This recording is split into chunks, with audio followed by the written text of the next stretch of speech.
love filmmaking. So, and I love when I see a film put together fully. But as actors, you're on set, you're filming your performances, and then eventually it gets edited, it gets scored by the incredible Hans Zimmer. But I was always wondering an actor's relationship to the image that you finally see in a movie and the music that you actually hear set to your performances. I mean, the DPs that you've worked with, from Hoytema, obviously Greg Fraser, Marcel Rev, I mean, these are like some of the greatest DPs of our time. And I just wonder what your relationship is with your director of photography when you're acting, and also your composer, and what it feels like to see your performance on screen set to score.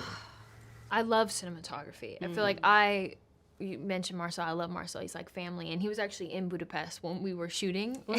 Yeah, and he was like, "What's this lighting setup like? What are they like?" You know, and I was like, "Oh, I'll try to take a picture." You know, yeah, it's extraordinary what they're able to do, and I love asking questions, and I love being on set. So you watching do work. watch and 1,000%. cool. I came to set. I asked before I got. I was like, "Is it okay if I be in your guys' tent and just watch?" I will be quiet. I'll be out of your way. But like when I'm not, you know, if I'm not working, I'd love to just watch you guys do what you do, because I love the filmmaking process. So yeah, I'd bring my cameras to set, and I'd be put to shame with Greg's photography and cameras, and he'd show me, you know, the different things he took. Oh, I just got the film back, and I was like, okay, throw all my cameras away.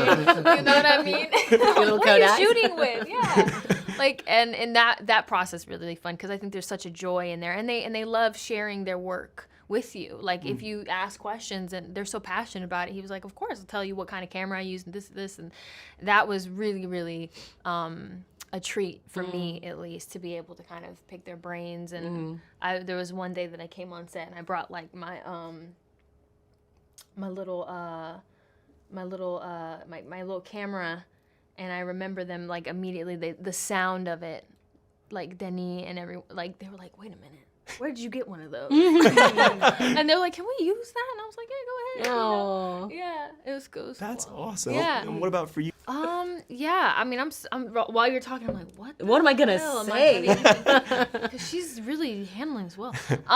I don't know. I think for me, that's probably something that I'm still understanding about life and trying to figure out. I think my where I have a Virgo brain or whatever is that I am always trying to figure out that thing and try to overly, like, I think what you're saying is just like to live and to be inside the moment. I think sometimes I'm so hard on myself, and I'm so hyper focused on every little detail of life that I'm not able to just be there and experience and enjoy things, you know, because I've thought about it so much before I got there that once it's already over, you're like, "Oh dang, that already happened," and I didn't even get a chance to enjoy it. Yeah. Smell the roses, as my dad says.